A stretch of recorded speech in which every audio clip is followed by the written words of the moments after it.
Okay, this is the last method of calculating interest on installment. In the first method, they will give you cash price and rate of interest. And in some cases, installment include the interest, and in some case, installment will not include the interest. That is the first method of interest calculation. And second method of interest calculation is cash price is not given in the problem. Cash price is not given in the problem. That is the second method. And third method is rate of interest is not given in the problem. Rate of interest is not given in the problem. And this is the fourth method. In this fourth method, they will not give you the cash price and also the higher purchase price. Remember this. Cash price and higher purchase price will not be given in the problem. You read this problem. Shantala purchased a computer from Samsung Limited. Shantala is a purchaser and Samsung Limited is a seller under higher purchase system on 1/1/2011. She paid 15,000 on signing the agreement. 15,000 she paid on signing the agreement. This is called as cash down on the date of agreement. This 15,000 is considered as one installment, and this installment is not included the interest. Okay. On signing the agreement, 15,000 paid. 15,000 paid on the signing the agreement, and the balance. And the balance means the remaining balance of the cash price. Remember this. She purchased the computer. I don't know the cash price of the computer. I don't know the price of the computer, cash price of the computer. Out of the cash price, 15,000 is paid. Out of the cash price, 15,000 is paid on the signing the agreement, and the balance in 3 equal annual installments. After paying 15,000, whatever balance left, that balance is divided in 3 equal installments. 3 equal installments, and each installment is paid at the end of each year, at the end of every year. Okay. That installment is paid along with interest 10%, plus interest 10%. This is the problem you see here. Once again, I'll repeat. The cash price is not given in the problem. Out of the cash price, 15,000 is paid on signing the agreement. On signing the agreement, 15,000 paid. Then after paying 15,000, whatever balance left, that balance is paid in 3 equal annual installment. 3 equal annual installments. Okay.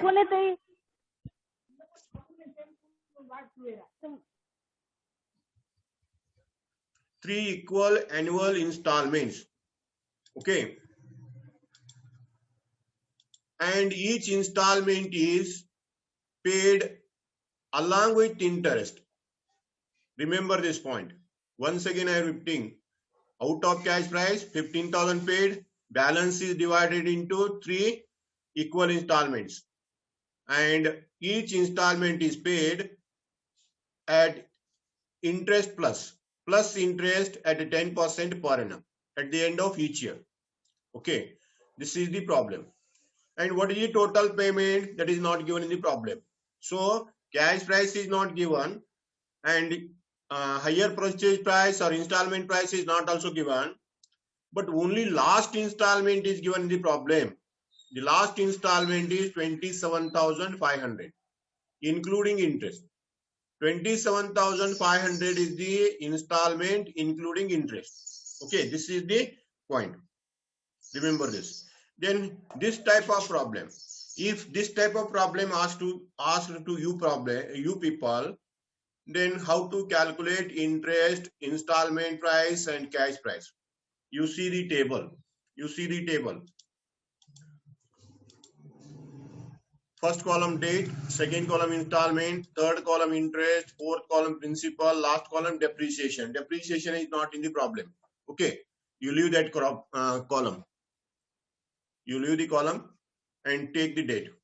On 1/1/2011, 1/1/2011, agreement made, 15,000 rupee paid. So 15,000 is called as one installment. Okay, 15,000 is paid. This is one installment. And this is not included interest. Therefore, there is no interest in this installment. So many times I repeated, cash down or amount paid on signing the agreement will not include interest. So 15,000 is the amount paid. This is not including interest. So its principal is 15,000. 15,000 minus 0 is equal to 15,000. Clear? Then after this, whatever balance remains, that is to be paid in 3 equal installment. 3 equal installment means first at the end of first year. First year end, 31/12/2011, one installment you have to pay. And next installment is on 31/12/2012. Second installment you have to pay. Second installment you pay 31/12/2012. Second year end. And third installment at the end of third year, that is 31/12/2013. Okay, 31/12/2013 you have to pay. Clear? In this way you prepare the table. Then what is the last installment?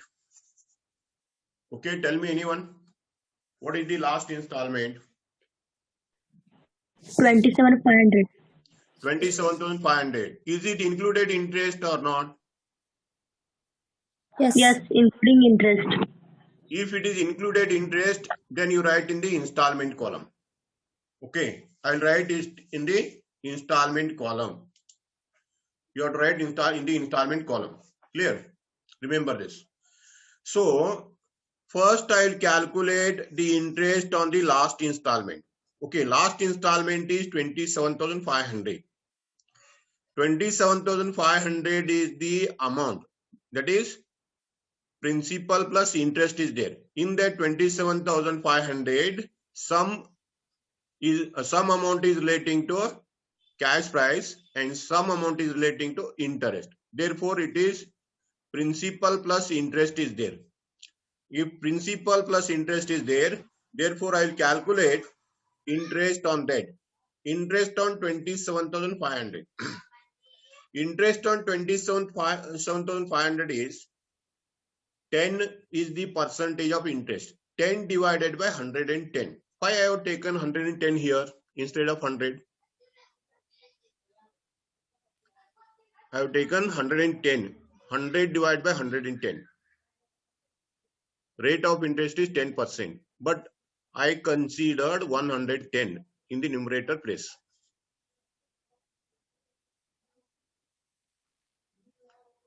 Anyone tell me?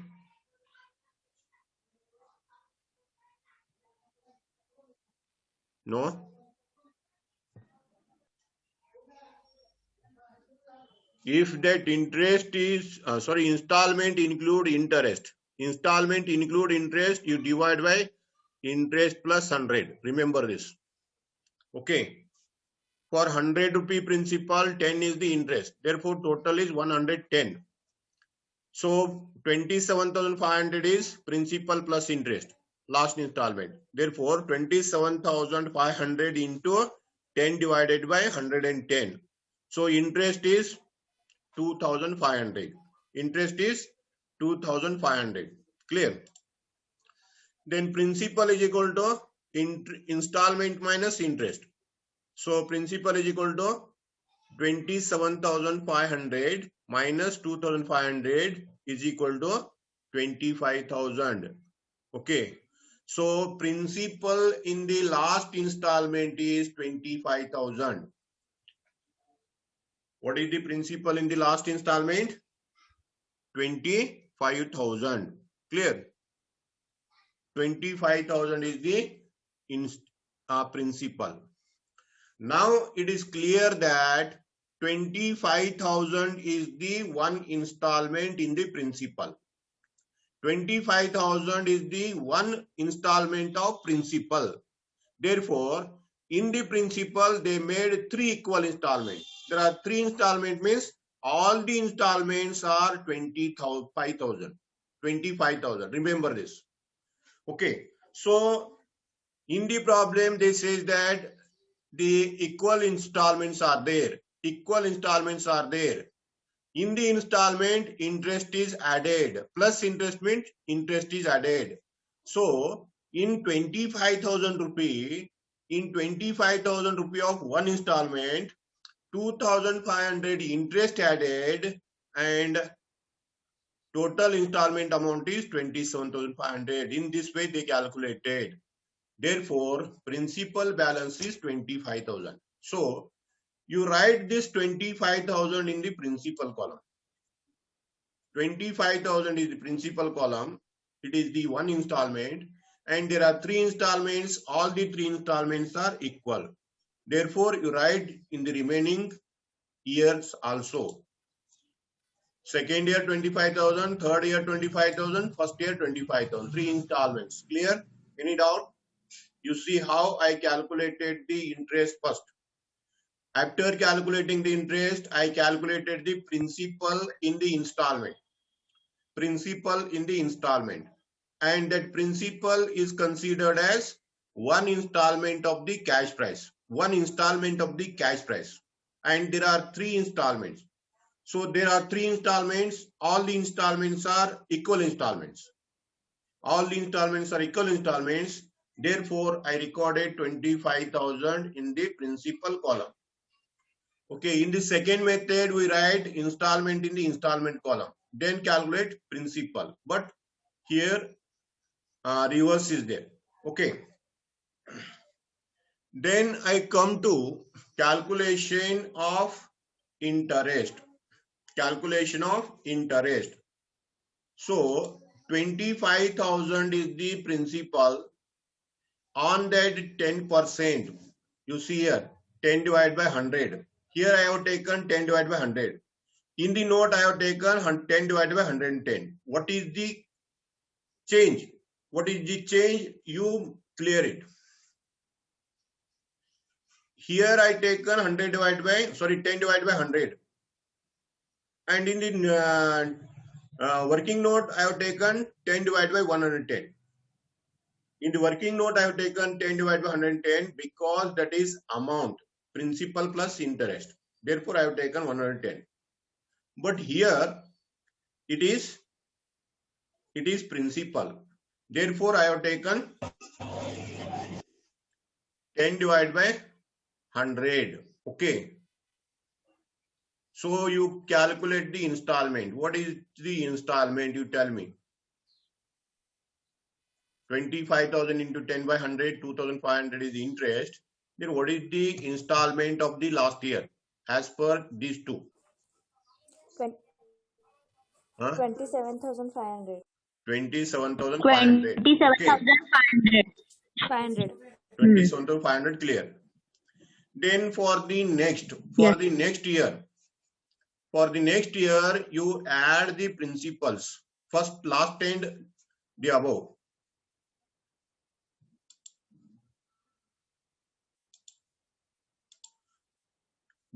On this 25,000, you calculated the interest. Clear?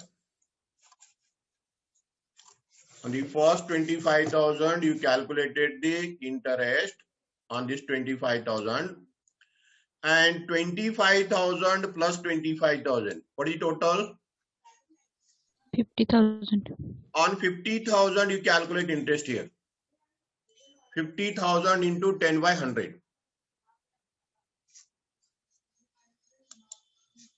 50,000 into 10 by 100. What is interest? 5,000. 5,000. 5,000 is the interest. Then what is the principal? Sorry, 30,000. Installment. 30,000.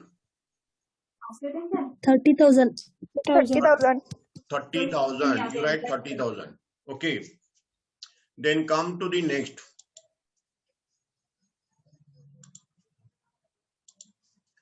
25,000 last year, 25,000 second year, 25,000 first year.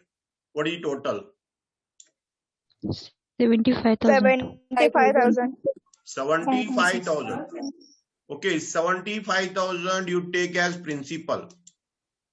75,000 into 10 by 100.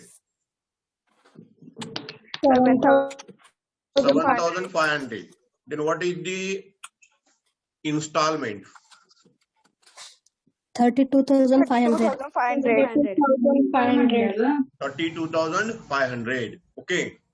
In this way, you have to calculate interest under the fourth method. You see the fourth method. This is the fourth method. Second method and fourth method are same, but there is a complication. In the second method, we start from the installment and calculate principal.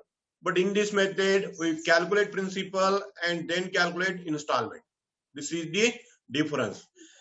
And in the second method, there is 10 divided by 110. But here is divided by 100. Remember this. These are the two important points you remember. Then you take the total. The total you take, installment column total is 1,05,000. Then interest column is 15,000. Principal column is 90,000. This is the total. So installment column total is called as higher purchase price. Higher purchase price. And interest column total is called as higher charges. Higher charges. Then principal column total is called as cash price. Remember this. Cash price. This is the fourth method of calculating the interest. These are the four methods of calculating the interest. And simply remember 5 methods. In the first method, there are 2. One is with interest, without interest. First method. Okay. Regarding that, I uploaded the video in the YouTube. You go through the video. First method, there are 2 methods.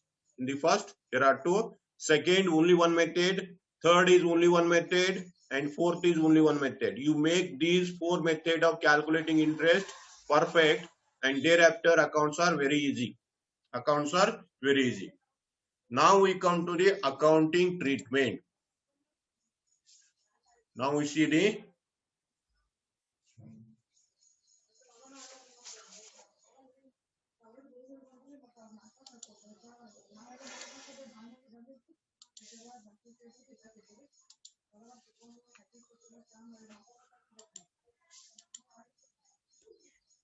accounting treatment. There are 2 parties. One is hire purchaser, second is hire vendor. Hire purchaser, hire vendor. There are 2 persons. But simply remember purchaser and seller. First, what are the transactions in the books of purchaser we see? Transactions in the books of purchaser. What are the transactions?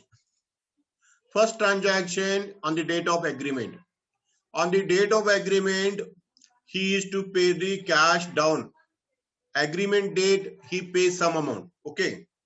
On the agreement date, he pays some amount. For that, you have to make 2 entries. One is for due entry, another is for payment.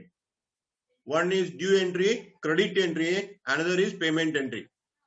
Credit entry, payment entry. 2 entries you have to make for the advance paid. Paying cash down due. Whenever cash down due, he is to make 1 entry. And for payment of cash down, another entry. First entry is credit entry. Due means credit entry. Due means credit entry. Then he is to pay cash down. For payment, another entry. Thereafter, when the interest and installment due, at the end of year, he is to pay the installment. For that, one is credit entry he is to make and another is payment entry. For installment, for making payment of installment, 2 entries. Installment due entry, another is installment payment entry. installment payment entry. 2 entries for installment, 2 entry for cash down, and next is 5th entry is for depreciation. The purchaser has to charge depreciation on asset. Charge the depreciation on asset. And last entry is when depreciation and interest is transferred to P&L account. These are the 6 entries, I think. 1, 2, 3, 4, 5, 6. 2, 3, 4, 5, 6. Only 6 entries are there for the first year. You remember 6 entry. ಮೊದಲೇದು ಯಾವ್ತಿದ್ರ advance ಕೊಟ್ಟದಕ್ಕೆ 2 journal entry, installment ಕೊಟ್ಟದಕ್ಕೆ 2 entry, depreciation ಹಾಕೋದು 1 entry, ಆ depreciation ಮತ್ತು interest ಅನ್ನ P&L account transfer ಮಾಡೋದು. ಈ ರಾಯಲ್ಟಿ ಹೆಂಗ್ ಟ್ರಾನ್ಸ್ಫರ್ ಮಾಡಿದ್ರೆ ಆ ರೀತಿ. Clear? So these are the transactions. And remember here, cash down due. Whenever cash down due means you purchase the asset. Whenever you purchase the asset, asset is your property. Okay, as per asset rule, asset increases, we debit it. Am I right? Asset increase, debit. Asset decrease, credit. This is your rule. Then second is higher purchaser. Higher purchaser and another part is higher vendor. Higher vendor is a creditor. Higher vendor is a creditor because the goods purchased by the purchaser on credit base. Therefore, higher vendor is called as creditor to the purchaser. Creditor to the purchaser. Therefore, in the first transaction, there are 2 accounts. One is creditor, another is asset. One is creditor, another is asset. So asset, whenever you purchase the asset, asset value increases. Whenever you purchase the asset, asset value increases. Therefore, you debit the asset. And creditor, whenever you purchase the goods on credit, whenever you purchase the goods on credit, creditor balance also increases. Creditor balance also increases. So as per creditor, creditor is a liability. Liability rule is debit decrease in liability. Debit decrease in liability, credit increase in liability. This is the rule you studied in your PUC first year class. Okay. So increase in asset is to be debited. You debit the increase in asset, credit the increase in liability. Credit the increase in liability means higher vendor, creditor. Debit the increase in asset, credit the increase in liability. Okay. Being cash down due. This is the first entry, credit entry. Then when cash down is paid, when you make payment to the creditor, creditor is higher vendor. You make payment to the creditor. Therefore, accounts involved in the second transaction are one is cash, another is creditor. Creditor means higher vendor. So creditor is a liability account, cash is a asset account. Cash is asset account. When you make the payment of cash, cash decreases. Your cash decreases. Therefore, decrease in asset is credited. And whenever you make payment to creditor, creditor balance also decreases. Creditor balance also decreases. Therefore, you debit the decrease in creditor, credit the decrease in asset.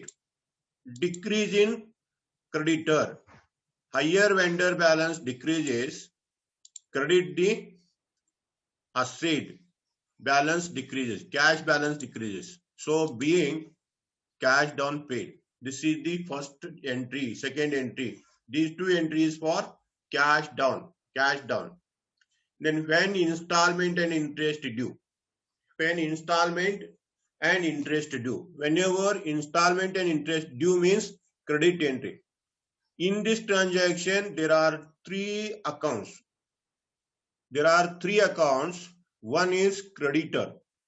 Creditor means who supplied the goods on credit. Okay. And second is asset. Part of asset you purchases. Part of asset you purchase. Asset account. Third is interest. Okay. Interest is expense to you people.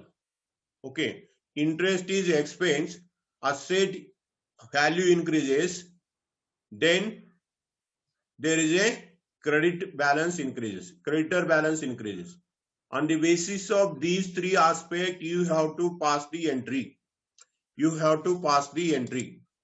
So, whenever installment due means you purchase the asset part by part. You are purchasing asset by part. Therefore, debit the increase in asset. Debit the increase in asset. Okay. Then, if there is a interest is expense. That expense increases. Increase in expense debited. So interest account debited. Interest account debited. And whenever you purchase the asset on credit base, creditor balance increases. Creditor increases. Therefore, you write creditor is a liability. Increase in liability is to be credited. Is to be credited. So to higher vendor account. Okay. This is the installment due. Being installment due. Then for making payment of installment. When you make the payment of installment, cash balance reduces. If you make the payment, cash balance reduces. Then automatically creditor balance also reduces. Creditor is a liability, cash is an asset. So decrease in asset, credited, decrease in liability, debited. Remember this. Decrease in asset, credit, decrease in liability, debit. So journal entry is higher vendor account debtor to cash account being installment paid. Installment paid. Then depreciation charge. Whenever depreciation charge, depreciation is a expense. Depreciation is a expense. Expense increases. Expense increases. Therefore, depreciation is debited. And if you charge depreciation, value of asset decreases. Value of asset decreases. Therefore, debit the increase in asset, credit decrease in liability. Debit increase in expense. Debit increase in expense, credit decrease in asset. This is the journal entry. Depreciation account debtor to asset account being depreciation charged. And this depreciation and interest you transfer to P&L account. For transferring interest and depreciation to P&L account is debited to interest account to depreciation account. This is the transfer entry. These are the entries. Remember this. Okay. So you remember, in case of asset, you take the principal. In case of asset, you take principal value. Remember this. And cash installment column. I'll tell you how to take the amounts. These are the 6 entries for the first year. And second and subsequent year, first 2 entries will not come because cash down or advance entry comes only once. Okay. These are the entries you remember regarding the purchaser. Okay. Then come to the journal entries in the books of higher vendor. Higher vendor. What are the journal entries in the books of higher vendor? In the books of higher vendor, first entry is for sale agreement made. First entry is for selling the goods on credit. First entry is for selling the goods on credit. And second entry is for receiving cash down. Seller first sell the goods on credit, for that first entry. And secondly, he received the cash down, second entry. And third entry is At the end of the year, he charged the interest. At the end of the year, he charged the interest. So for charging interest, third entry. And the next entry is for receiving installment. Receiving installment is the fourth entry. And fifth entry is for transferring interest to P&L account. These are the 5 entries comes under the seller book. Seller book. ಸರಿಯಾ ನೆನ್ಪಿಟ್ಟು ಸೆಲ್ಲರ್ದಾಗೂ easy ಇದಾವ. ಒಂದನೇ entry sale ಮಾಡ್ತಾನ, ಎರಡನೇ entry advance cash down ತಗೋತಾನ, ಮೂರನೇದ್ ಬಡ್ಡಿ ಹಾಕ್ತಾನ ಮ್ಯಾಗ, ಮೂರನೇ entry ಬಡ್ಡಿ ಹಾಕೋದು, ನಾಲ್ಕನೇದ ಇನ್ಸ್ಟಾಲ್ಮೆಂಟ್ ಇಸ್ಕೊಳ್ಳೋದು, ಐದನೇದ್ ಬಡ್ಡಿ P&L ಅಕೌಂಟ್ ಕಳಿಸೋದು. 5 ಎಂಟ್ರಿ ಬರ್ತಾವ ಒಟ್ಟ ಇಲ್ಲಿ ಸೆಲ್ಲರ್ ಬುಕ್ ದಾಗ. So first entry is for sale of goods on credit. What is this journal entry for selling goods on credit? Anyone tell me? What is the journal entry for selling the goods on credit? You studied so many journal entries in your PUC first year class. Anyone tell me what is the journal entry for goods sold on credit? For example, goods sold to Mr. Ram for rupees 10,000 on credit. What is the journal entry? Mr. Ram account debit to sales account. Ram account debit to Sales account. sales account. Same entry I'll write here. Same entry I'll write here. First entry for sale agreement. Okay. Instead of Ram, I'll take higher purchaser. Purchaser name. Okay. I'll take the purchaser name. Account debtor to sales account. Okay. Being goods sold on higher purchase. Being goods sold on higher purchase. Then what is the journal entry for receiving cash from the Mr. Ram? When cash is received from the Ram on account, what is your journal entry? You studied this in your PUC first year also. Cash received. account debit to. Okay. Cash received from Ram. Cash account debit to Ram account. Cash account debit to Ram account. Very good. I write your entry. I will not go to explain it. Cash account debtor to Ram account. Instead of Ram account, you write purchaser account. Okay. If the purchaser is Ram, I'll write the Ram here also. Okay. Clear? Ram account. Being cash down received. Cash down received. This is for cash down amount. The next is for charging interest. At the end of the year, we charge interest on the balance. So, if interest is charged by the seller, that interest is a income. That interest is a income. And purchaser is a debtor. Remember this. Purchaser is a debtor of seller. Purchaser is a debtor of seller. So, interest is a income. Income increases. Increase in income credited. Increase in asset debited. This is your rule. This is your rule. Increase in asset debit. Increase in income credit. As per this rule, you pass the entry.